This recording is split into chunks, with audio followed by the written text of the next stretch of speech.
l'histoire qu'il y a eu avec ton fils, là, dans l'histoire de... Ah non, que le cours soit Bezrat Hashem, Neve Nishmat, Daniel, Kamaï, Ben, Rachel, Shkei Nafshot, Soa, Yisrael Chaim, Amen. J'ai pas eu la chance de connaître ce monsieur. Et ce dont on va parler aujourd'hui, c'est des choses qui, pour ceux qui l'ont connu visiblement, seront beaucoup plus parlantes que pour moi qui ne l'ai pas connu. Ce que je peux vous dire, c'est que Baruch Hashem, je connais très bien sa fille Ilana. Je me rappelle d'elle, c'était vraiment l'une des élèves les plus brillantes du séminaire.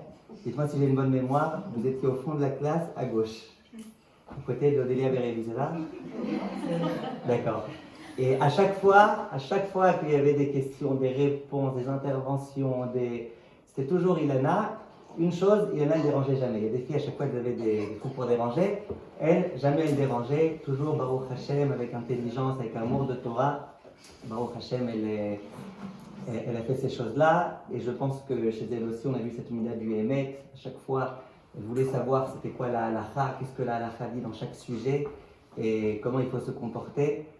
Alors, Bezrat Hashem, d'avoir laissé des enfants comme ça, comme Baruch Hashem, je vois son gendre et son autre fille et les petits-enfants, Baruch Hashem, et son épouse. Bezrat Hashem, Shkei Nafshot Soa, Yisrael Chaim, Amen. Amen. Donc le sujet dont on m'a demandé de parler, c'est le sujet du Emet, le sujet de la vérité, puisque cet homme était, d'après ce que j'ai entendu, un homme de vérité. Être un homme de vérité, c'est quelque chose de pas facile, de pas évident, et c'est quelque chose d'extrêmement important. Qu'est-ce que la vérité et qu'est-ce que le mensonge? Quelquefois, on a l'impression que dire la vérité, ça se résume uniquement à ne pas mentir. Si tu me demandes quelle heure il est et qu'il est 9h et que je te dis qu'il est 10h, c'est du mensonge. Mais si jamais je te dis qu'il est 9h alors qu'il est 9h, c'est la vérité. On a l'impression que toute la vérité et le mensonge, ça se résume qu'à ça. Rabbi nous font remarquer que si vraiment il s'agissait uniquement de ne pas mentir dans la parole et que tout se résume à ça, alors on n'aurait pas dit que c'est une mida, la mida du Emet. On n'aurait pas dit que c'est une qualité, on aurait dit que c'est une mitzvah. Il y a une mitzvah de ne pas mentir, de la même façon qu'il y a une mitzvah de manger kasher et qu'il y a un interdit de manger pas kasher, de la même façon il y a un interdit de mentir et il faut dire la vérité. Mais on voit dans les textes de Chachamim que le Emet, ça va bien au-delà de ça. On va essayer, Bezrat Hashem, de réfléchir ensemble qu'est-ce que le Emet. Une chose est claire, écrite dans le Passouk, Midvar Sheker Tirchak. Quand on nous parle du mensonge, on nous dit littéralement d'une chose de mensonge, tu t'écarteras. D'abord, il faut comprendre c'est quoi tu t'écarteras. La Torah en général, elle est très claire. Quand elle veut dire interdit, elle dit interdit, elle n'a pas honte de le dire. C'est quoi tu t'écarteras, comme s'il suffisait juste de s'écarter de ça. Et en dehors de ça, c'est quoi Midvar Sheker? Pourquoi on ne dit pas plus simplement Mi-sheker, tirchak, écarte-toi du mensonge? Ça veut dire quoi d'une chose de mensonge? Comme ça, Chachamim demande. Et le Sforno, l'un des commentateurs, il dit Mikol davar sheyuchal lesavev sheker. De toute chose, il faut s'écarter, pas simplement du vrai mensonge, mais de toute chose qui, même de façon indirecte, peut conduire au mensonge, et bien ça, c'est quelque chose duquel il faut s'écarter. Vous avez remarqué que dans toute la Torah, on ne dit pas tu t'écarteras de toute chose qui peut mener au mouktsé. Tu t'écarteras de toute chose qui peut mener à Bichoul pendant Shabbat. On ne dit pas ça. Les seuls endroits où on dit, à propos de Harayot, à propos des relations interdites, on nous dit qu'il faut s'écarter. Et à propos du mensonge, on nous dit Midvar Sheker Tirchak, tu t'écarteras. Il dit le Sforno, il ne faut pas simplement s'écarter de quoi? Du mensonge, mais il faut même s'écarter de Dvar Sheker, de quelque chose qui peut s'apparenter un petit peu au mensonge. Ça, c'est ce que Chachamim explique. Maintenant, j'aimerais réfléchir un petit peu avec vous il y a une histoire qu'on raconte. En général, on la comprend au premier degré, et à mon avis, on va essayer de la comprendre Bezrat Hashem au deuxième degré. On raconte qu'il y a un homme qui avait pris sur lui de ne jamais mentir. Il dit toujours, je dis la vérité. Même si ce n'est pas agréable, même si je me suis fait attraper en flagrant délit, toujours, je dis la vérité. Un jour, cet homme-là, il s'est dit, allez, je vais voler maintenant. Je vais faire un hold-up. Après, il s'est dit, mais je ne peux pas, pourquoi?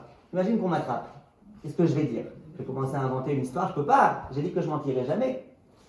Moralité, qu'est-ce qu'il a fait? Il n'a pas fait de hold-up. Pourquoi? Imagine qu'on m'attrape. Qu'est-ce qu'on voit de là? Et au passage, c'est vrai dans beaucoup de points. quand il y a une mida dans laquelle on décide de se renforcer, très souvent, grâce à cette mida, on peut résoudre plein d'autres problèmes. Parce que, à nouveau, si j'ai la mida du Hémet, je ne pourrais pas non plus manger pas cachère. Pourquoi? Imagine qu'on m'attrape. Qu'est-ce que je vais dire? Que c'était des saucisses parvées, alors qu'en fait, tout le monde sait très bien qu'elles sont bassari. Qu'est-ce que je vais faire? Ça, c'est la façon dont on explique cette histoire-là. Mais à mon avis, il faut comprendre cette histoire à un second degré. Et il faut essayer de comprendre c'est quoi le Hémet. Lorsqu'un homme est un homme de Hémet, un homme de vérité, eh ben, il ne va pas s'amuser à voler, puisque le vol, c'est l'anti-vérité. C'est vrai que c'est pas vérité, j'ai menti, j'ai pas menti, d'accord. Dans ta façon de parler, tu n'as pas menti. Mais tu n'es pas un homme de vérité. L'homme de vérité, c'est celui qui garde ce qui est à lui, qui ne se permet pas de s'arroger ce qui ne lui revient pas, et qui essaye de mettre de l'ordre dans les choses. Et c'est la raison pour laquelle un homme de vérité, ce n'est pas simplement un homme qui va parler vérité, c'est un homme qui va être vérité, c'est un homme qui va penser vérité. Et évidemment, quand un homme est vérité, eh ben, les propos qui sortent de sa bouche, c'est des propos de vérité. Maintenant, ce que la Torah attend de nous, c'est pas simplement, comme disent les Chachamim, c'est pas simplement de ne pas être en plein dans le Sheker et d'être dans le Hémet. C'est d'aimer le Hémet et de haïr le Sheker. J'aimerais vous raconter une histoire pour vous donner un exemple de c'est quoi aimer le Hémet et haïr le Sheker. Je connais personnellement un rave qui habite en Israël, dans le même quartier que là où je me trouve. C'était un rave qui, à l'époque, aujourd'hui c'est plus le cas, il était responsable de tous les mikvés d'Eretz Israël. C'était lui le responsable, c'est lui qui devait donner son certificat de cacheroute sur tous les mikvés d'Eretz Israël. Maintenant, cet homme-là, c'est un rave, qui, comme beaucoup d'autres rabbanim, il avait envie d'ouvrir un grand Beth Knesset, avec un grand Beth Midrash, avec un grand collège, avec un grand Beth Din, avec tout type de choses. Et l'envie était là, mais ce qui manquait, c'était l'argent, comme souvent. Un jour, il y a un homme qui est venu le voir, un homme Chabad, Lubavitch, un homme très très très très riche, son nom en Israël est même très connu. Il est venu voir ce Rav, il lui a dit, écoutez, Kvodarav, j'aimerais vous demander un service. Le Rav lui dit quoi? Il dit, regarde, on a envie d'ouvrir un mikveh Chabad. Maintenant, sans rentrer dans trop de considérations de halakha, comment on fait un mikveh? Il y a plein de techniques comment faire un mikveh. Il y a la technique, j'allais dire ordinaire, ça veut dire de la plupart des décisionnaires. Il y a la technique Chabad.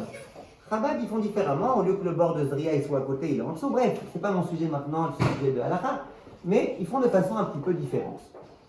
Il y a des gens, qu'est-ce qu'ils font? Ils font un mikveh qui obéit à tout. Ils en font et un à côté et un en dessous. Comme ça, tout le monde peut se tremper là-bas. Mais lui, c'était un homme Lubavitch. Il voulait que tout soit que Lubavitch.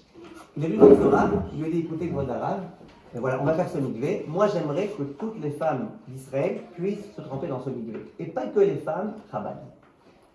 J'aimerais vous demander une chose. Est-ce que vous pouvez juste me donner votre signature, comme quoi ce mikveh est kasher la méadrine pour tout le monde? Alors, il commence à faire la grimace, parce que ce rave-là, il sait qu'il y a beaucoup d'autres rabbanim qui pensent qu'il ne faut pas faire comme Chabad, il faut faire différemment. Il ne savait pas quoi faire. L'autre, il le regarde, il lui dit, écoute, regarde, je sais que tu as envie de construire un binyan, ça fait déjà 30 ans que ton binyan, il est comme ça, terrain vague. Si tu me donnes cette signature-là, je te paye tout le binyan. Du jour au lendemain, on te construit tout. Est-ce que tu es d'accord ou pas?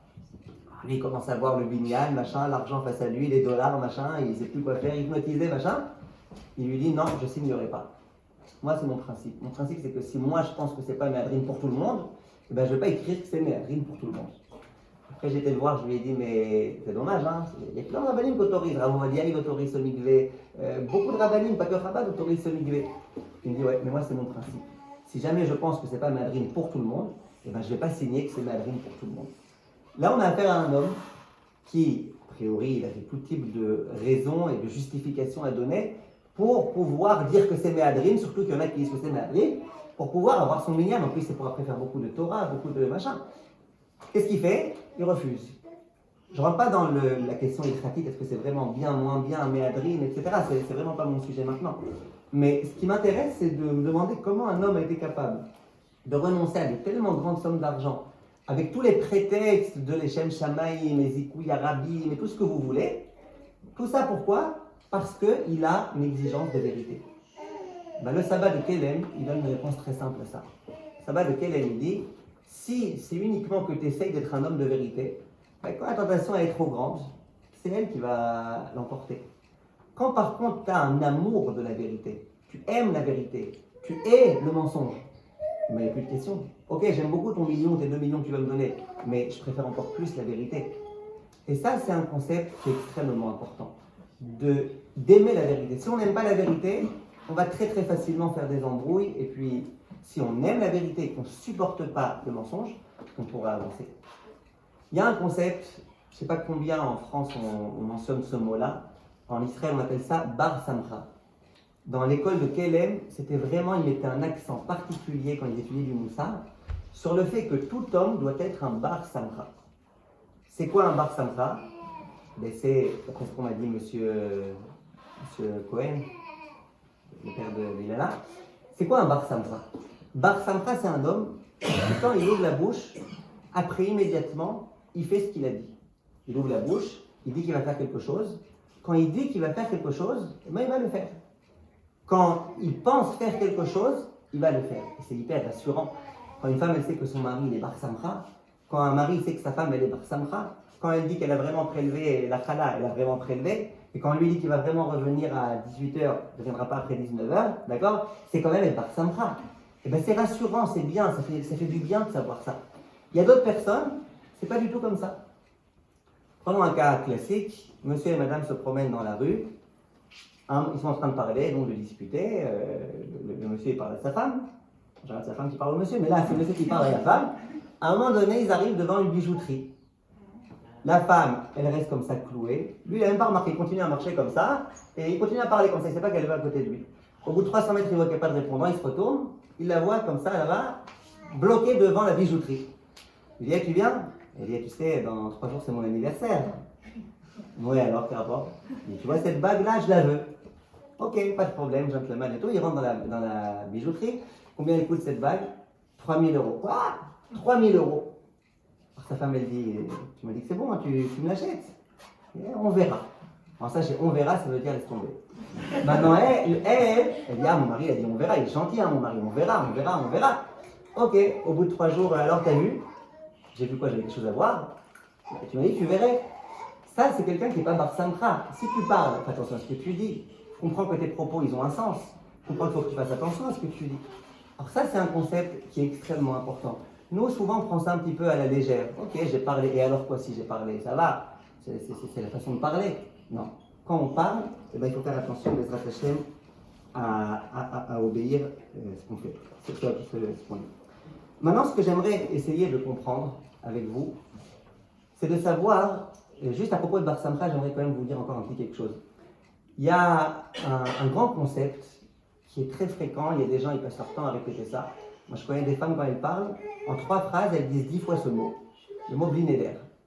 Je connais des gens, blinéder, je vais faire ça, blinéder, je vais faire ça, blinéder. Elles passent leur temps à dire blinéder. Maintenant, il y a ce mot-là, malheureusement, il peut créer dans notre esprit un certain amalgame et une certaine erreur. Je vais vous raconter une histoire. Un jour, j'étais un jeune avraire, j'étudiais dans un collège, et quelqu'un est venu me voir. Il m'a dit, est-ce que tu peux t'engager à ceci et cela? Alors moi j'ai bien réfléchi, j'étais tout feu tout flamme. J'ai dit, allez, Bezrat Hashem, ça va, je m'engage. Bon, j'ai pas juré, j'ai pas promis, j'ai dit blinéder, j'ai rien signé. Maintenant, au bout de quelques jours, je réfléchis.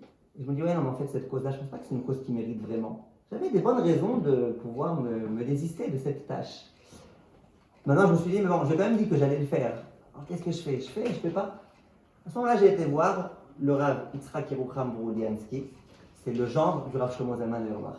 J'ai entendu parler du Rav Shlomo Zalman Auerbach. Son genre, c'est le Mashgiach de la Yeshiva de Kol Torah, une Yeshiva réputée en Israël. Les Français appellent ça Kolto. Mais bon, en tout cas, c'est la Yeshiva de Kol Torah. J'ai été le voir et je lui ai dit, écoutez, Kvod Arav, je ne sais pas quoi faire. Et je lui explique mon problème. Et d'une part, j'ai dit que j'allais faire. D'autre part, je vois pourquoi ce sera à moi de faire ça et pas à quelqu'un d'autre. Je ne suis pas sûr que c'est urgent. J'ai peut-être mieux à faire, tatati tatata. Le Rav, il me dit, je ne comprends même pas ta question. Moi, j'avais l'air idiot, mais c'est pas grave. C'est pour ça que j'étais loin. Je lui ai dit, pourquoi vous ne comprenez pas ma question? Il dit, si tu as dit, il faut que tu fasses. Vous comprenez, c'était quand même quelque chose d'important, quelque chose d'engageant beaucoup. Alors, je lui dis, d'accord, mais j'ai dit blinéder.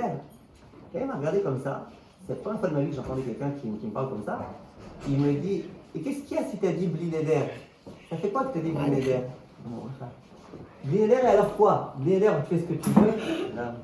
Je dis mais oui. Je dis mais oui, je ne me suis pas engagé, j'ai rien fait, j'ai rien dit, j'ai rien signé. Il dit mais quoi, ta parole à toi, ça ne contracte pas quelque chose? Tu n'es pas conscient que quand quelqu'un il parle, sa parole elle a du poids, sa parole elle a un sens. Tu penses qu'on parle comme on veut, comme ça, voilà, on parle pas, on fait ce qu'on veut. Mais pas du tout. T'as parlé. Je dis mais j'ai dit Bli neder, je vous répète, j'ai l'impression qu'il avait perdu la... Je lui dis mais j'ai dit Bli neder. Il me dit mais une seconde. Quand tu dis Bli neder, c'est-à-dire que c'est pas un neder. Ça veut dire que quand Hachem il te punira pas pour avoir fait un éder. Mais il te punira pour ne pas avoir observé tes propos. Tu t'es engagé, tu dois faire. Et moi, ça m'a beaucoup marqué. Parce que c'était la première fois de ma vie que je voyais les choses de cette façon-là. Que bien que tu n'as pas fait un éder, bien que tu n'as rien signé, bien que tu n'as rien machin, ça s'appelle que tu as fait, il faut que tu fasses ce que tu as dit. Un jour, en étudiant les écrits du sabbat de Kélem, j'ai vu combien ce rav-là il avait raison. Il y a une lettre que le sabbat de Kélem écrit à l'un de ses élèves. Maintenant, dans la lettre, on ne voit pas ce que l'élève a écrit au Rav, il n'y a pas les échanges, il n'y a que ce que le Rav a écrit. Mais on devine tout à fait, à la façon dont le Rav écrit, que visiblement il y a un homme qui s'était engagé à donner de l'argent pour la yeshiva du sabbat de Kélem. Et visiblement, cet homme-là n'a pas donné. Il était engagé, mais il n'a pas donné, quelque chose qui arrive souvent une fois sur deux à peu près. Maintenant, cet homme-là, le Rav, il vient voir l'élève, il lui écrit, tu t'es engagé, il est où cet argent? Alors l'autre, visiblement, il lui répond et il lui dit, mais d'abord, je suis désolé, j'ai dit Bli neder, voilà, Bli neder, mais voilà, l'argent, il n'y a pas. Or, ce Rav, il lui écrit, et les termes que le Rav Borodiansky m'a dit, qui sont écrits beaucoup d'années avant par le sabbat de Kélem, il dit, mais attends, est-ce que j'ai dit que tu avais fait un neder? J'ai pas dit que tu as fait un neder. J'ai juste dit que tu as parlé, que tu t'es engagé. Maintenant, quand un homme s'engage, eh ben, il doit observer sa parole. T'as parlé. Et il amène une preuve très jolie. Il dit, il y a écrit dans la Gemara, et c'est un Shulchan Aruch explicite, dans les lois de prochaine Mishpat, il y a écrit. Imaginez que je vienne vous voir aujourd'hui, et que je vous dise, voilà, à la fin du cours, je donne 3 euros. Voilà, je vous donne à chacun 3 euros. Imaginez que je dise ça. À la fin du cours, je dis, j'ai pas envie de donner. Ok, je me suis engagé, ça va, j'ai pas envie, j'ai Bli neder, voilà, j'ai pas envie de donner. Est-ce que je suis obligé de donner ou pas? La halakha, elle dit, tu es obligé de donner. Est-ce qu'on peut me convoquer au Beddin? Non. S'il n'y a pas eu de kinyan, d'acte d'acquisition, s'il n'y a pas eu d'écriture, de signature, on ne peut pas me convoquer au Beddin. Mais si je ne donne pas ce que je me suis engagé à donner, c'est quoi? Ça s'appelle Mechusre Amana. Ça veut dire que Chachamim, il me regarde avec un regard pas très sympa. Pourquoi? Tu parles. Observe ce que tu dis. Par contre, attention. Si je vous dis, voilà, je pose une question, celui qui répond à la question, je lui donne 1 million. Et qu'il y en a un d'entre vous, ou une d'entre vous, hein, c'est possible aussi, qui répond, est-ce que je dois... Et qu'à la fin du cours, je dis, bon, je donne pas 1 million, c'est une blague. Est-ce que c'est best-seller ou pas? Hein, qu'est-ce que vous dites? Parce que c'est beaucoup trop. C'est beaucoup trop. Et donc quoi? Ça paraît évident. En fait, on Voilà. ne croit pas. Voilà, jamais vous m'avez cru. Quand je vous avais dit, je vous donne 3 euros, vous m'avez cru. J'ai la possibilité de donner 3 euros, donc vous m'avez cru, donc vous m'avez fait confiance. Mais si je vous dis, je donne 1 million, vous savez très bien que je ne pouvais pas, puisque j'ai pas cet argent-là. Donc c'était évident que je n'allais pas vous donner. Donc, vous n'avez pas compté sur ça. Vient le... C'est ça, c'est la fin dans Shulchan Aruch. Le sabbat de Kélem, il dit, toi, tu es un homme de confiance, tu es un homme fiable. Quand tu m'as dit que tu allais donner, eh ben moi, dans ma tête, c'était ça, c'était déjà dans ma poche. J'étais sûr que tu allais donner, je te faisais confiance.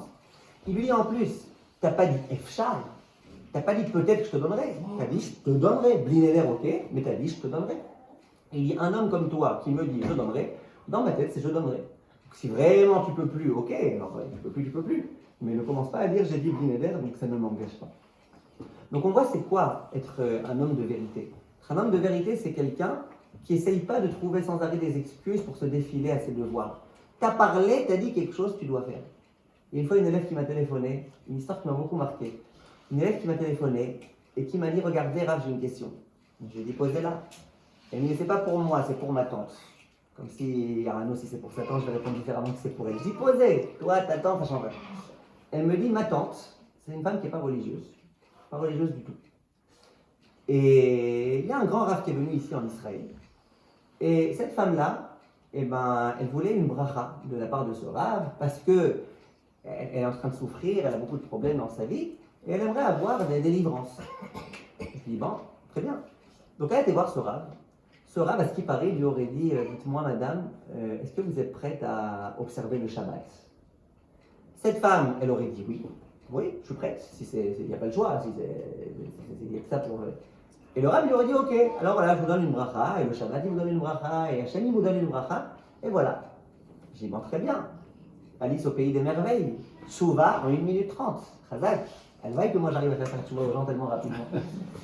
Alors je dis c'est quoi la question? Tout va bien pour l'instant. Il dit la question c'est comme ça. La question c'est que ma tante, donc ça fait déjà 2 semaines, 3 semaines, je ne sais plus de chaque détail de l'histoire, ça fait déjà 2 semaines, 3 semaines, mais elle n'arrive pas. Tout Shabbat pour elle, depuis l'entrée de Shabbat jusqu'à la sortie de l'année Shama, elle n'arrive pas, c'est trop dur pour elle.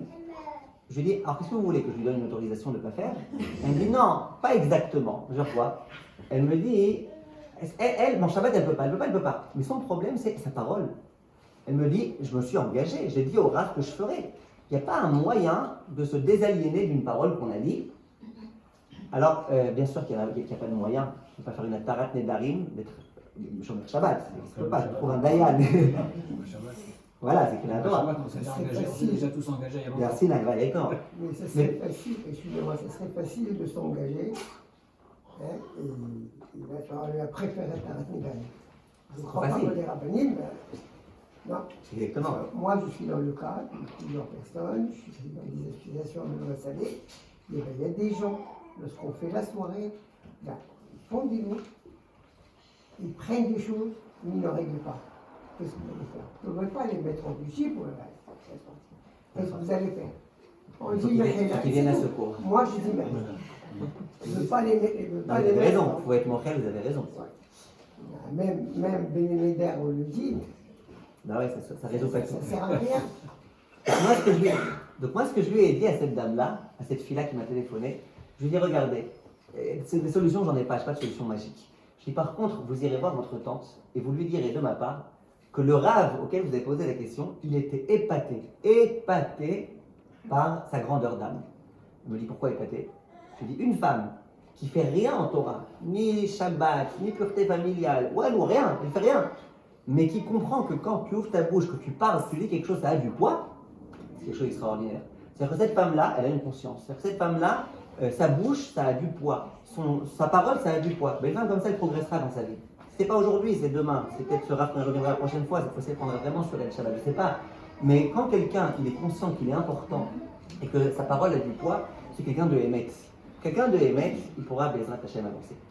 Maintenant, j'aimerais réfléchir avec vous. C'est quoi la définition, rapidement, du Hémet et du Sheker? Parce que là, il y a des confusions dramatiques qui sont commises. Vraiment dramatiques. C'est quoi Hémet et c'est quoi Sheker? Alors j'aimerais vous raconter une histoire. Aujourd'hui, on va essayer de parler des Midot, donc c'est pas aujourd'hui des grandes questions avec des longs développements et des grandes réponses. Aujourd'hui, on parle vraiment terre à terre, on parle de Midot, on essaie de se renforcer ensemble de Bezrat Hashem. C'est quoi Hémet Sheker? Un jour, il y a un élève très sérieux, qui étudie la Torah toute la journée. Et vraiment, quelqu'un de très, je connais très bien, je l'apprécie beaucoup. Un jour, il est venu me voir, il m'a dit, la vérité, ma femme, elle est devenue complètement folle. Je lui ai dit, bon, tu m'as déjà dit plusieurs fois, mais je connais une femme pas folle. Non, alors je lui ai dit, non, je rigole, excusez-moi. Non, les maris, je règle leur compte après. Les maris, je leur règle leur compte après. Alors je lui ai dit, mais c'est quoi le problème? Il m'a dit, mais je vais te raconter. Il me dit, regarde, hier soir, c'était l'anniversaire de ma femme. Il dit donc, pour l'anniversaire de ma femme, ben évidemment, quand je suis sorti du collège, j'ai été lui acheter des gâteaux. Bon, c'est vrai qu'elle est au régime, elle a déjà dépassé les 150 kilos, elle veut plus que je lui achète des gâteaux, mais quand même, il fallait bien que je fasse quelque chose. Mais qu'est-ce que j'ai fait? J'étais à Angel. Vous connaissez, vous les Français, Angel? C'est pas genre les éclairs au chocolat, machin. Bon, il dit, j'étais à Angel. J'ai acheté des gâteaux. Il dit, bon, elle aime pas tellement les gâteaux au chocolat, elle préfère à la vanille. Bon, soit à la vanille, c'est un peu plus cher, en plus, moi, je préfère ce au chocolat. Donc, bon, ok, c'est vrai, peut-être j'aurais dû acheter à la vanille. J'ai acheté au chocolat. Et j'ai pris ce que je préfère, moi. Et je suis rentré à la maison. Maintenant, attention, à côté de la maison, je n'exagère aucun détail, hein. C'est vrai que c'est rigolo, c'est même, ça paraît abasourdissant, d'accord, mais c'est vrai. Il me dit, ensuite, qu'est-ce qui se passe? Il y avait là-bas un petit magasin de sport. Il dit, moi, je suis un fou du ping-pong. Et à la maison, on a une table. Bon, c'est pas une vraie table de ping-pong, c'est la table du salon. Mais ça fait très très longtemps que j'avais envie de m'acheter un petit filet comme ça. Vous savez comment on met des petits filets sur les tables de salon pour faire le ping-pong?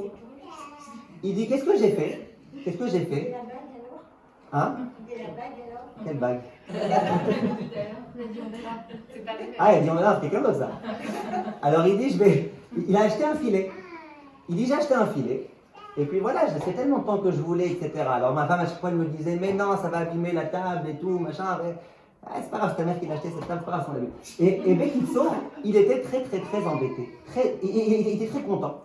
Il me dit, j'arrive à la maison. Donc je monte à ma femme les gâteaux. Moi, elle me dit, ah, merci, c'est gentil, t'as pensé à mon anniversaire, c'est sympa. Et je lui montre les gâteaux que j'ai achetés, mais il me disait très bien que je n'ai pas au chocolat. Bon, écoute, j'ai quand même fait un geste, quoi. J'ai fait un geste pour toi. Et après, il dit, t'as acheté un filet? Ouais, c'est sympa. J'ai tellement envie de jouer avec toi au ping-pong, c'est sympa. Maintenant, il me dit la vérité, ma femme joue au ping-pong, c'est comme moi faire de la danse. Genre, aucun rapport. Bon, j'ai rien dit. T'es très content de jouer au ping-pong, merci beaucoup. Il dit maintenant, il y a un ami qui m'a téléphoné. 2 minutes après que je suis rentré à la maison. J'ai pris le téléphone, je lui ai dit, hey, tu sais, j'ai acheté un filet de ping-pong. Viens ce soir, on va jouer ensemble. Bon, c'est l'anniversaire de ma femme, donc viens dans 1 heure, on fait un petit ping-pong. Il me dit, ma femme, elle est rentrée dans une hystérie. Pas possible. Ouais, c'est ça, je crois que tu voulais jouer avec moi au ping-pong, en fait, machin. Il me dit, mais non, tu sais, la vérité, j'ai pas envie de jouer avec toi. Tu sais pas jouer au ping-pong, moi je joue avec des champions, machin. Il me dit, elle est folle, ma femme. Je dis, ouais, elle est folle. Elle est très folle. Moi, à sa place, je t'aurais tué. Ça veut dire, qu'est-ce que tu fais? Mais c'est quoi le problème? C'est quoi le problème? Maintenant, je lui ai dit, mais pourquoi tu lui as pas dit, oui, j'adore jouer avec toi? T'aurais joué avec elle. Ton copain, dans 1 semaine, t'aurais été joué avec lui. Tu sais quoi, tu voulais jouer ce soir? Alors va aux toilettes, à un endroit où ta femme ne t'entend pas. Prends le téléphone, mets ta tête dans les toilettes et fais blou, dis-lui, viens ce soir dans 3 heures. Pourquoi devant ta femme tu fais ça? Ça, c'est quelqu'un qui veut faire le émet. Il veut faire la vérité. Il dit, moi, vérité, j'aime pas jouer avec elle au ping-pong. Je lui dis, j'ai pas envie de jouer avec elle. Et malheureusement, aujourd'hui, trop souvent, on a tellement envie d'être, en Israël, on appelle ça dougri, tellement envie d'être franc. En France, on appelle ça être franc. On a tellement envie d'être franc que quoi? Que souvent, on fait les plus grandes bêtises du monde. Plus grandes bêtises du monde. Une femme, elle dit à son mari, je suis belle, c'est à quel temps? 13 ans? Il dit non, c'est un passé. Ok? Il dit, mais au moins c'est vrai, au moins je mens pas. Pour moi, c'est la vérité. Alors, ce qu'il faut qu'on comprenne, c'est que ça s'appelle pas la vérité. Ça, je vais même dire plus que ça, c'est du mensonge. Pourtant, mathématiquement, c'est vrai, s'il trouve qu'elle est moche, je dis qu'elle est moche, très bien, ça marche bien. Et bien, d'après la Torah, c'est considéré comme étant quelque chose de faux. Pas toute mathématique est bonne. Je vous donne un exemple. On vient voir un homme romantique. On lui dit, toi et ta femme, combien ça fait? Il dit, ça fait 1. On vient voir un hypocrite. On vient voir un homme réaliste. On lui dit, 1 et 1, combien ça fait? Ben, ça fait 2, c'est vrai que j'aime ma femme, elle m'aime, mais ça fait 2. 1 et 1, ça fait 2. Ben, qu'est-ce que je fasse? Je suis mathématicien, moi, 1 et 1, ça fait 2. On vient voir un homme normal, on lui dit, combien ça fait, toi et ta femme? Il dit, moi et ma femme, ça fait 10. Moi, c'est 1, elle, c'est 0, voilà, 10. D'accord? Il dit la vérité, enfin, il pense que c'est la vérité, mais en fait, tout ça, on est complètement dans le mensonge. Pourquoi on est dans le mensonge? La Gemara, elle dit de façon très claire, la Gemara dans le Sechet Ketubot, elle demande comment on réjouit un khatan. Un khatan vient de se marier, il est très heureux, il a un peu la ramma parce qu'il sait qu'il va se marier avec une femme, mais il y a tellement d'autres avec lesquels il aurait pu se marier. Comment on fait pour le réjouir? Ben oui, il aurait pu se marier d'autres. Comment on fait pour le réjouir? Alors Beth Hillel, il dit, vous connaissez Hillel Azaken? Hillel, il dit, on dit Kala Na'a Vachasuda. La Kala, elle est belle, et elle est gracieuse, et tout ce que tu veux, et ça continue dans ta carrière. Shammai, ils viennent et ils disent, mais qu'est-ce que tu racontes Hillel? Et si jamais elle n'est pas belle? Et si jamais elle est moche? Alors quoi, tu vas dire elle est belle, elle est gracieuse? Et pourtant écrit dans la Torah, Midvar, Sheker, Tichak. Ça c'est Beth Shammai. Beth Shammai, vous savez, on dit qu'il se chamaillait beaucoup, c'est vérité, très honnête, quoi, très 100%. Alors sur ça, qu'est-ce qu'il répond Hillel? Hillel, il lui dit, attends, dis-moi un truc. Si quelqu'un vient de s'acheter une super voiture et qu'il te la montre, et toi tu trouves que c'est une horreur, est-ce que tu vas lui dire que c'est une horreur ta voiture? Non, tu vas lui dire, elle est belle ta voiture, papa, Chazak, oui ou non? Alors là pareil, mais là encore plus, tu t'es marié, et bien maintenant dis ta Kala, elle est belle. La question que Chachamim pose, c'est qu'il y a un dialogue de sourds ici entre Hillel et Shammai. Shammai, il avance un principe, c'est un pasouk, Midvar, Sheker, Tichak. Hillel, il fait fonctionner son cœur. Allez, le pauvre malheureux, il a acheté sa voiture, dis-lui qu'elle est belle. Quel rapport? On parle de halakha, on parle de cœur. La halakha, c'est qu'il ne faut pas mentir. Qu'est-ce qui se passe ici? Hein? Si vous dites. Pour lui, Il a fait. Le Maharal, il dit, c'est subjectif. La beauté, c'est quelque chose de subjectif. Et donc, si pour moi, elle est belle, c'est suffisant. Pour qu'on puisse dire, ta kala est belle. Pas à mes yeux. C'est pas ma kala à moi, à tes yeux. Comme ça, le Maharal, il dit. Le Rav Dessler, lui, il veut dire un peu différemment. Et il veut dire, c'est quoi le Hémet? Le Hémet, c'est toute chose qui conduit au bien. Retenez l'équation. Toute chose qui conduit au bien, c'est le Hémet. Toute chose qui conduit au mal, c'est le Sheker. Dans ce cas précis, quelqu'un vient de s'acheter une voiture. De quelle façon il ne peut plus la rendre? De quelle façon maintenant il s'apercevra de lui-même qu'elle est pourrie? Est-ce que maintenant ça sert à quelque chose de lui dire elle est pourrie? Non. Au contraire, au moins qu'il soit tranquille et quelques jours où elle fonctionne. Dis-lui, elle est bien ta voiture.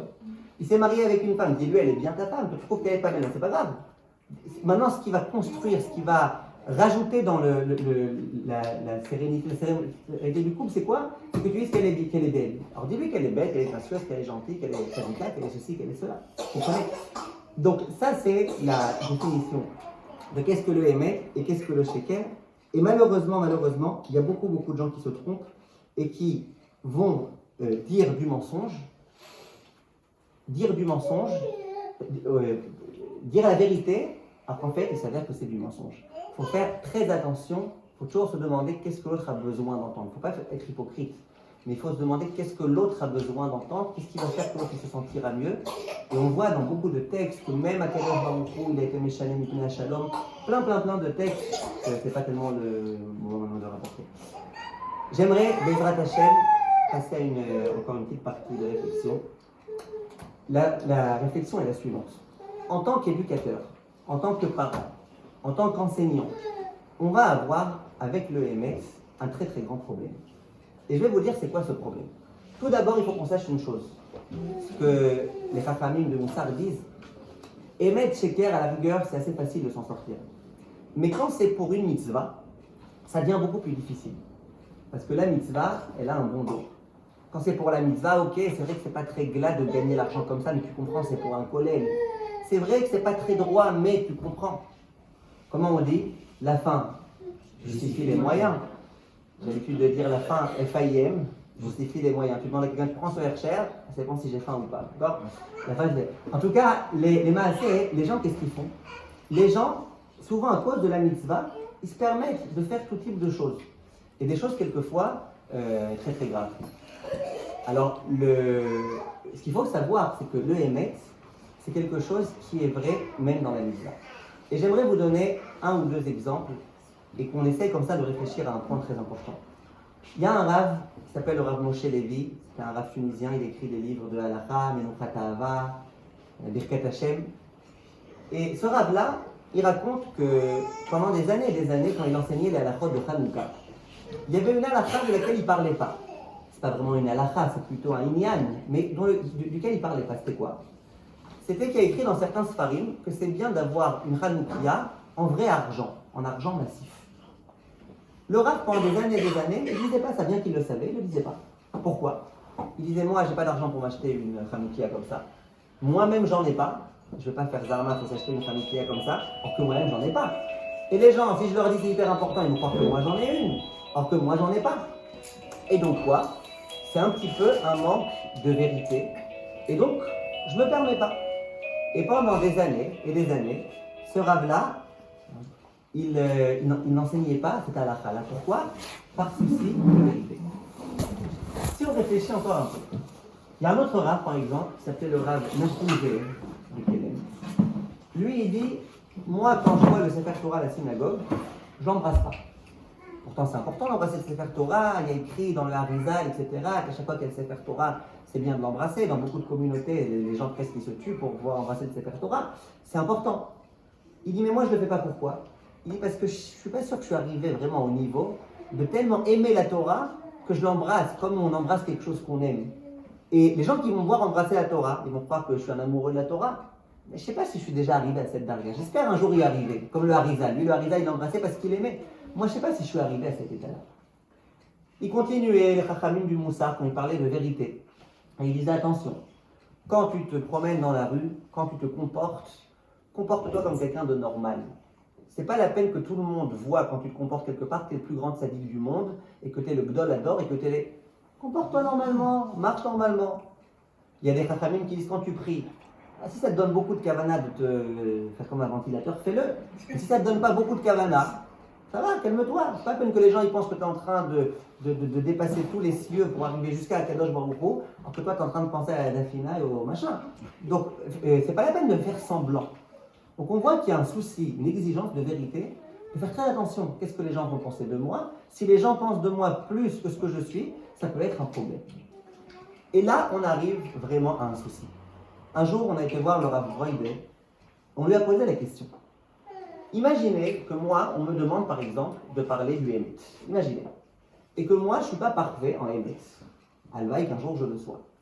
Est-ce que je peux accepter de parler de Emet alors que je ne le suis pas?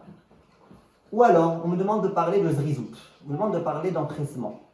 On me dit, écoute, il faut que tu fasses un cours, que les gens, il faut qu'ils arrivent à l'heure à la tfila, et qu'à l'heure, ça ne veut pas dire à la Kriyat Torah, mais ça veut dire au Korbanot. Fais. On a imaginé que moi-même, j'ai du mal à me lever à l'heure, j'ai du mal. Alors, est-ce que c'est bien que je vienne et que je parle, ou est-ce qu'il vaut mieux non? Rav Broide, il répond, il dit, bah évidemment que c'est pas bien que tu parles. Si toi, t'es pas un homme de Emet, alors quoi, juste tu fais de la parlotte, en plus, ça se sent. Quand quelqu'un dit des choses auxquelles il ne croit pas, ça se sent. Donc on a ici maintenant un problème. C'est que si on est censé parler que des choses auxquelles on croit à 100%, et pas simplement on croit, mais auxquelles on est à accéder soi-même, il y a plein de points dans lesquels on ne pourrait pas parler. Si par exemple je ne suis pas du tout parfait dans la mida du Emet, et c'est vrai d'ailleurs, eh ben, j'aurais dû dire à Ilana, je suis désolé, donnez-moi une autre qualité que votre père il a, que moi j'ai aussi peut-être un petit peu, et je vous en parlerai, je suis sûr qu'il en avait beaucoup d'autres. Alors, est-ce qu'on peut ou pas parler de quelque chose duquel on n'est pas auquel on n'est pas encore arrivé? Autre exemple. Il y a des rabbins qui, quand ils parlent, par exemple, ils parlent avec beaucoup d'enthousiasme. Énormément. Parfois, tu as besoin d'avoir au moins 2 boules qui pour pouvoir réussir à entendre correctement ce qu'ils disent. Ils crient, ils sautent, ils machin, etc. Ils parlent avec enthousiasme. Maintenant, quand tu parles avec enthousiasme, les gens qui t'écoutent, ils ont l'impression que ça y est, t'es le baba salé de ce point-là. Ils ont l'impression. Alors que lui, ni baba, ni salé, rien. Voilà, zéro. Alors alors c'est bien ou c'est pas bien? Le Rav Broide, il dit, ben non, si t'es pas à la hauteur, alors non. Alors maintenant, regardez un petit peu à quelle embrouille on arrive. Moi, je suis un parent, d'accord? J'ai besoin d'éduquer mes enfants. C'est quelque chose d'important. Maintenant, mes enfants, il faut bien que je les éduque au Lachon Hara. Mais moi-même, je dis du Lachon Hara. Il faut bien que je les éduque à se lever tôt le matin, mais moi-même, je me lève tard. Il faut bien que je les éduque à étudier la Torah avec sérieux. Moi-même, je ne suis pas hyper sérieux quand j'étudie la Torah. Non, ça veut dire que j'étudie la Torah quand j'ai du temps de libre, mais le problème, c'est que j'ai jamais de temps de libre. Donc, vous comprenez? Qu'est-ce qui se passe? Comment je fais? Si on écoute ces Chachamim-là, ah non, on ne parle pas. On ne parle ni de Torah, ni de Tfila, ni de Wadi. Si par contre, on ne peut pas éduquer comme ça. Comment je vais éduquer mes enfants à rien? Il faut bien que je les éduque. Alors, on a ici un grand problème. L'exigence de vérité, elle dit, ne parle que là où tu es bien. Comme il est écrit dans la Gemara, Kshot atzmecha, d'abord décore-toi à toi-même, et après tu décoreras les autres. Pour pouvoir avoir de l'influence sur les autres, il faut être rempli. Ramim, ils disent, vous connaissez ces vers de Kiddush, parfois il y a des vers de Kiddush dans lesquels on remplit, et puis on met des vers tout autour. Voilà. Et il y a d'autres vers, c'est ceux de l'époque. Quand le verre du milieu il se remplit, ça coule dans les verres d'à côté. Si tu veux avoir de l'influence sur les autres, d'abord toi sois complètement rempli à ras-bord, et après, chaque goutte que tu mets, ça pourra se déverser sur les autres. Mais si moi-même je ne suis pas rempli du tout, je ne peux pas remplir les autres. Maintenant, le problème, c'est qu'on n'est pas parfait. Personne n'est parfait. Alors qu'est-ce qu'on fait dans ce cas-là? Et moi, je connais des gens qui préfèrent ne pas éduquer leurs enfants. Je ne vais pas dire à mes enfants d'aller à la fila que moi-même 2 fois sur 3, j'y vais pas. Alors, est-ce que c'est vrai ou pas? Alors j'aimerais vous dire quelque chose auquel je pense, auquel je crois. Et j'aimerais vous dire, et c'est un grand yesod à mon avis dans l'éducation des enfants. Et moi, j'y crois beaucoup. Et je pense que ce que je dis, c'est vérité. C'est le moment on parle de vérité. Je pense que c'est vrai. Si vous n'êtes pas d'accord, vous me direz. Le point est le suivant. Le sabbat de Kelem, lui-même, il dit que pendant des années et des années, il disait, les points dans lesquels je ne suis pas moi-même presque parfait, je ne parle pas. Et donc, il y a plein de points desquels il ne voulait pas parler, parce qu'en plus, c'est quelle modestie qu'il avait lié à une arabe. Il y a plein de points desquels il ne pouvait pas parler. Il dit jusqu'au jour où quelqu'un m'a vaincu. Et quelqu'un qui est venu me voir et qui m'a dit, écoute, si tu attends d'être parfait pour commencer à ouvrir ta bouche, eh ben, quand tu seras parfait, tu seras déjà très vieux. Et pour ne pas dire que tu seras déjà mort. Et alors tu ne pourras plus avoir d'influence sur les gens. Il dit, cet homme-là, il m'a convaincu. Il m'a convaincu. Il a raison. Bien que je ne suis pas parfait, il faut que je commence à parler. Ah, mais ce n'est pas vérité. À mon avis, l'idée est très très simple. Et il faut simplement avoir un petit peu d'honnêteté et de sincérité. Une maman, par exemple, qui a du mal à s'habiller de sniout, elle a du mal. Mais elle y croit. Elle croit que c'est quelque chose d'hyper important. Elle est admirative devant les gens qui s'habillent de sniout. Elle aimerait tellement elle réussir, mais elle a du mal. Maintenant, elle a étudié dans des écoles laïques, dans des machins, dans des trucs. Elle a commencé à faire tchouba il y a 5 ans. Elle n'arrive pas à être habillée de sniout, mais elle y croit. Elle y croit. Donc elle n'a pas des jupes et des habits qui sont selon les normes de la sniout, mais elle y croit à l'importance de la sniout. Elle va parler à ses enfants. Est-ce que c'est du mensonge de dire aux enfants, vous savez combien c'est important la sniout, combien c'est important d'avoir des jupes longues, et combien c'est important ceci, et combien une batte Israël, et une ceci, et une cela? Bien sûr qu'elle peut parler. Et si la fille, elle dit, mais maman, alors pourquoi toi tu parles et toi-même tu as des jupes au-dessus du genou? La maman, elle répondra, elle dira, je vais te dire la vérité. Moi, je ne suis pas à la hauteur. Je te dis la vérité. C'est pas que j'y crois pas, j'y crois. J'ai du mal. Et sache qu'il y a 15 ans, mes jupes, elles n'étaient pas qu'un peu au-dessus du genou. Mais maintenant, Baruch Hashem, voilà, tu vois, au fur et à mesure, ça va, et non pas ça se rétrécit au lavage, mais ça se rallonge au lavage de Moussa. Donc, voilà, regarde, moi je fais des efforts. Mais toi, Baruch Hashem, tu as eu le mérite d'étudier dans les écoles juives, tu as eu le mérite d'avoir une bonne éducation, tu as le mérite d'avoir des parents religieux. Voilà, moi je te conseille, je te recommande, si tu veux m'écouter, je te conseille de faire ceci et cela. Ça, je vous dis, c'est un message qui passe. Parce que c'est un message de vérité. Maintenant, moi, j'ai un problème à me lever le matin. Mais j'y crois que c'est important de se lever le matin parce que Kadosh Baruch Hu nous attend à la tefila et parce que de ne pas arriver à l'heure, c'est machin. Et les histoires qu'on raconte là, pourquoi quand tu as un avion, tu le rates jamais, quand tu as un machin, tu le truc, on connaît tout ça. Alors, moi, j'y crois qu'il faut arriver à l'heure à la tefila. J'y crois. Simplement, j'ai du mal. Mon réveil, je ne sais pas pourquoi, je ne l'entends pas. Mais j'y crois. Est-ce que c'est possible de venir donner un cours et de dire c'est hyper important d'arriver à l'heure à la tefila? Et il faut, et ça fait plaisir à Kadosh Baruch Hu. Ben oui.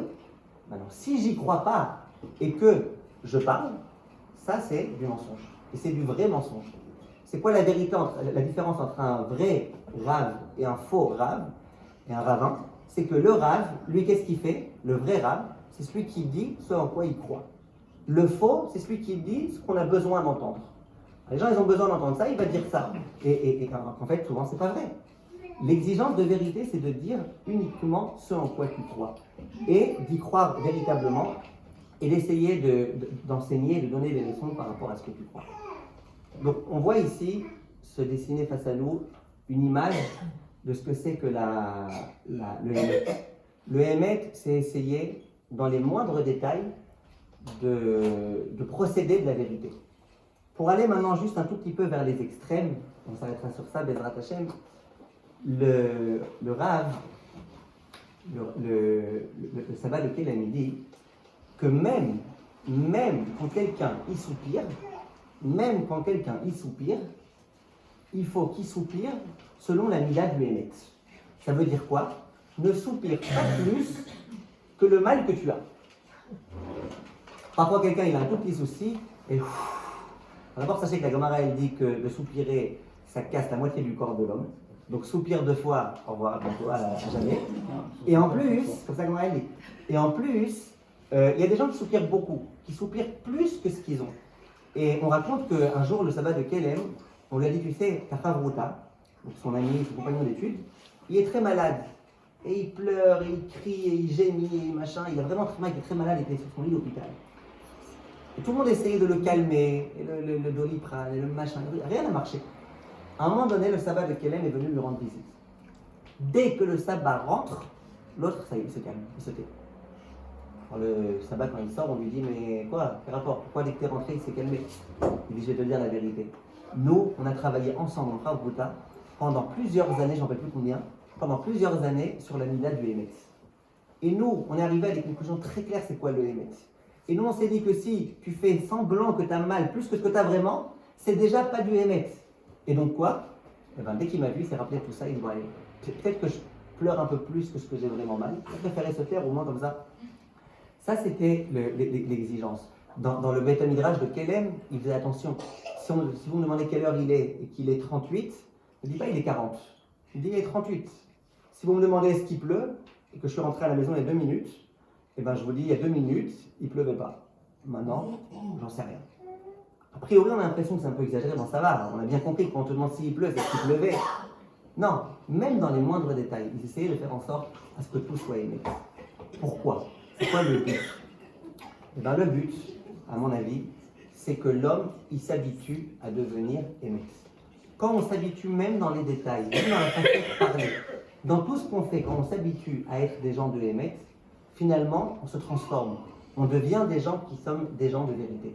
Quand quelqu'un, c'est quelqu'un de vérité, eh ben, par exemple, il fait ce en quoi il croit. Quand quelqu'un, il ne fait pas ce en quoi il croit, ben, c'est que c'est un menteur. Parce que si tu crois en quelque chose, fais-le. Quand il y a un décalage, un déphasage entre ce que tu penses et ce que tu fais, c'est en soi déjà du mensonge. Dans tout ce que la Torah elle cherche à nous habituer, quand elle nous dit attention, parle juste et pense juste, ça veut dire essaye d'être ce que tu dois vraiment être. Et pourquoi c'est tellement grand et important et magnifique d'être un bar samcha, la dimension dont on parlait tout à l'heure, parce que quand on est un bar samcha, eh ben, dans tout on est vérité, du début jusqu'à la fin. Alors, la vérité, c'est un très grand sujet duquel on pourrait parler pendant des heures et des heures, duquel on pourrait débattre, parce qu'il y aurait beaucoup de choses, beaucoup de questions qui se posent. Quoi, comment faire? Mais ce qu'il faut savoir, c'est que l'une des raisons pour laquelle les gens mentent, c'est parce qu'ils pensent qu'en mentant, ils gagneront. Et nous, notre émouna, la émouna de la Torah, c'est de savoir que quand on ment, on ne gagne rien. Et que quand on ne ment pas, eh ben, on ne perd pas. Dans la Megillah qu'on va bientôt lire, Bezrat Hashem, il y a écrit, dans la Megillah, il y a écrit que Achashverosh, il a demandé à Esther. Il a demandé, c'est qui cet homme-là? Miouze ve'ezeu, Asher melao libo la asotien. C'est qui cet homme-là qui a envie de détruire le peuple juif? Et bien, il y a écrit là-bas, dans la Gemara, que Esther, elle a pris son doigt et elle a dirigé vers Achashverosh. Parce qu'elle n'était pas dupe, Esther. Elle savait très bien que si jamais, finalement, Aman pouvait exécuter sa sentence, c'est pourquoi? C'est parce qu'Achashverosh lui donnait les pleins pouvoirs. Elle s'est dit, je vais dire la vérité, c'est à cause de toi. Elle a mis son doigt sur lui, il y a un ange qui est venu, qui lui a bougé sa main, qui l'a mis en direction de Haman. Donc, comme elle était très intelligente, Esther, elle a bien compris que sa main, elle ne bougeait pas comme ça d'un coup. Donc, Hachem, elle n'avait aucune maladie motrice. Donc, elle a compris. Qu'est-ce qu'elle a fait à ce moment-là? Elle a dit Haman. Elle voulait dire Achashverosh, elle a dit Haman. Disent Chachamim, Esther, c'est une femme de vérité. Tu me demandes, mais je te dis. Ah, mais c'était une très grosse gaffe, ça aurait pu lui coûter très cher de faire ça. Ok, alors le malach, il est venu. C'est-à-dire que quand on est dans la vérité, on ne risque pas de perdre. Dernière petite histoire. Un jour, en Israël, il y avait un homme, c'était un fabricant de papier toilette. Il faisait des rouleaux de papier toilette, c'était son métier. Maintenant, quand on vend des rouleaux de papier toilette, vous savez, on vend des grandes unités de papier toilette, des grands rouleaux, en général, on écrit combien il y a. Alors, par exemple, il y a écrit 36 rouleaux, 1 kilomètre. Ok, il y a des gens, ça leur fait plaisir de savoir qu'il y a 1 kilomètre de pouvoir s'essuyer, 1 kilomètre. Alors, qu'est-ce qu'il fait? Maintenant, comme tout le monde, à ce qui paraît, comme tout le monde, il a écrit 1 kilomètre, alors qu'en fait, il n'y avait que 800 mètres. Comme tout le monde, pareil, tout le monde fait comme ça. Dans les sopalins, pareil, dans les machins, pareil. Maintenant, un jour, il a entendu un cours de son rab, et le rab, il disait, attention dans les affaires, il ne faut pas être des menteurs, attention, il faut bien se comporter, et attention ceci, attention cela, parfois on arnaque. Et l'un des exemples qu'il donne exactement, comme si c'est Akadosh Baruch Hu qui l'avait placé ici, il dit parfois les gens ils écrivent 1 kilomètre, alors qu'en fait il n'y a que 800 mètres. L'autre il a failli s'évanouir. À la fin du cours, il vient voir le Rav, il dit voilà Rav, moi ça fait des années que j'écris 1 kilomètre, alors que je sais très bien qu'il n'y a que 800 mètres. Qu'est-ce que je fais? Alors le Rav il dit écoute, d'être sûr que tu pourras rendre à chacun ce que tu lui as volé, ça tu peux pas. Mais au moins, dorénavant, tu mets 1 kilomètre de 200. Comme ça, toutes les personnes qui ont acheté ton papier, et des Hashem qui ont kiffé ton papier, qui vont le réacheter, et bien maintenant, tu vas rattraper. Jusqu'à présent, ils pensaient avoir 1 kilomètre, ils n'avaient que 800. Maintenant, ils pensent avoir 1 kilomètre, ils vont avoir 1 kilo 200. Les Hashem, avec des années, ils vont acheter, ça va arriver à compenser. Bekitso, l'élève, il commence à faire son calcul. Vous savez, les gens qui ont l'esprit tout de suite. Attends, mais rajouter dans chaque paquet de 200 mètres, mais je vais être en déficit tout de suite. Mais t'inquiète pas. 400 mètres. crois 400. Ah oui, ouais, 400, exactement. Alors, 50%. vous avez la tête, vous. alors le Rav lui dit, mais elle m'a la saute. Si t'as volé, mais il faut rendre. Il dit, vous êtes sûr, Rav? Certain. Ok, ce que vous me dites, Rav, je fais. Kito, il a commencé à faire des paquets, il avait fait 1 km, en fait, il y avait 1 km 200. Diouk, 2-3 semaines après ça, il y a eu une grande société d'analyse qui a été faite pour savoir est-ce que les gens, quand ils écrivent des quantités, c'est vrai ou pas. Quand ils écrivent dans un paquet de bonbons 200 unités, il y en a vraiment 200 ou pas. Quand dans les papiers toilettes, ils écrivent 1 km, il y a vraiment 1 km ou il y a 800. Ils ont fait des analyses et ils ont bien évidemment tout publié. Ils ont publié, eux ils disent 1 km, en fait il y a 500 mètres. Eux ils disent 1 km, en fait il y a 800 mètres. Eux ils disent 1 km, en fait il y a 1 km. Eux ils disent 1 km, il y a 1 km 200. Ah, tout le monde a dit, ah ben vraiment Khazak, hein, s'il nous dit 1 km qui met 1 km 200, c'est que c'est quelqu'un de bien comme ça, qui est généreux, qui donne bien, on va savoir ce qu'il met aussi dans son papier à part ça, je sais pas, en tout cas, c'est bien, c'est quelqu'un de généreux. Eh ben, on va acheter eux. Et grâce à cette analyse qui a eu lieu, tout le monde, il y a beaucoup de gens qui se sont mis à acheter ce papier-là. Et bien évidemment, les chiffres d'affaires ont bien augmenté. Ce qu'il faut qu'on retienne, on ne perd rien à être des gens de vérité. Rien du tout. Quand j'étais à la yeshiva, j'étais dans une petite yeshiva. À un moment donné, je voulais aller dans une yeshiva plus prestigieuse. Alors j'ai dit j'étais voir mon rosh yeshiva, donc j'étais dans une yeshiva, je devais passer un examen. Le jour où je devais aller passer l'examen, j'étais voir mon rosh yeshiva, Ashkenaz, et c'était peut-être pas très poli de ma part. Je dis, vous savez, aujourd'hui je vais passer un examen dans une autre yeshiva là-bas. Il me dit, ah, be'atzlacha. Alors je lui dis, Rav, est-ce que je sors mes tzitziot ou pas? Les Sfaradim, beaucoup d'entre eux ne sortent pas les tzitziot dehors. D'accord, ne regardez pas si je les ai sortis ou pas, je les ai sortis, mais à l'époque je ne les sortais pas. Et les Ashkenazim, ils sortent les tzitziot. Il y a beaucoup de Sfaradim aussi qui sortent. J'étais voir, mais à l'époque je ne sortais pas mes tzitziot. J'étais voir le Rav, je lui dis, dites-moi Rav, je vais passer maintenant un examen chez ce grand Rav Ashkenaz, machin. Je sors mes tzitziot ou pas? Il me dit, je n'ai pas compris, pourquoi tu veux les sortir? Je lui dis, parce que lui c'est un Rav Ashkenaz. Il me dit, d'accord, mais toi t'es Sfarad, toi tu penses qu'il ne faut pas les sortir? Je lui dis, oui, mais je veux qu'il m'accepte dans sa yeshiva, je veux pas qu'il me refuse.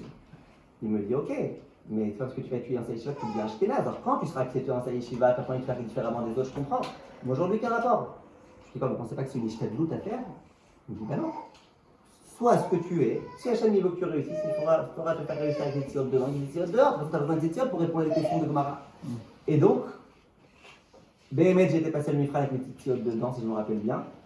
Bien évidemment, j'ai échoué le Mifran, bah oui, avec tzitziot dedans, je ne peux pas répondre aux questions normalement. Et Baruch Hashem, j'ai compris, avec beaucoup de recul, combien c'était bien pour moi de rester dans la première yeshiva, de ne pas passer dans cette deuxième yeshiva, qui était peut-être un peu plus prestigieuse, mais à part prestigieuse, pour moi, en tous les cas, il n'y avait rien de plus. Donc, Baruch Hashem, je me suis aperçu à plusieurs fois dans ma vie, vous aussi, je suis sûr qu'on ne perd rien à être vérité. Alors qu'on prenne Bezrat Hashem exemple de ce monsieur Tzadik, que ceux qui ont connu, j'imagine que je n'aurais vraiment rien rajouté. J'ai juste essayé de donner quelques appellations à des comportements qui étaient, j'imagine, très naturels et très spontanés chez cet homme-là. Et Bezrat Hashem, que son mérite nous accompagne, que son épouse ait beaucoup de force, Bezrat Hashem, et ses enfants aussi, et toute la famille, tout le cas d'Israël, Bezrat Hashem, qui soit Mélis cher Bezrat Hashem en haut pour nous tous, Bezrat Hashem. Merci de votre attention. Ils vont offrir des livres à la famille des livres que j'ai rédigés. Il y a ici des aimants là, pour ceux qui veulent des questions de halakha, vous pouvez coller sur votre frigo, il y a un téléphone français, vous arrivez sur mon téléphone en Israël. Et il y a aussi quelques feuilles, ceux qui veulent bien remplir pour savoir quand il y aura des nouveaux cours, des conférences, des machins. Vous pouvez juste mettre votre nom, votre mail, votre machin. Ceux qui veulent, c'est pas obligé. Voilà, merci de votre attention.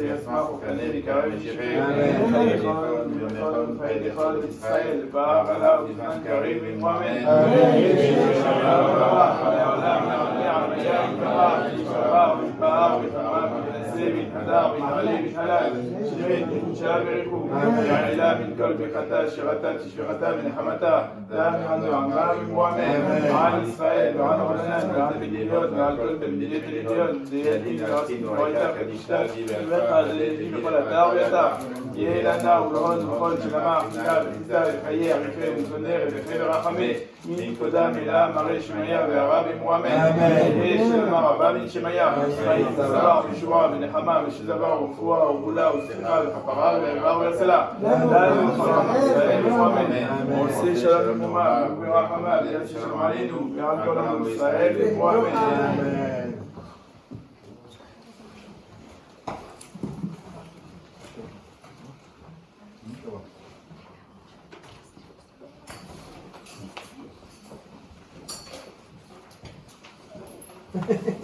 Lui, il est kilo. Ah, pardon. Ouais.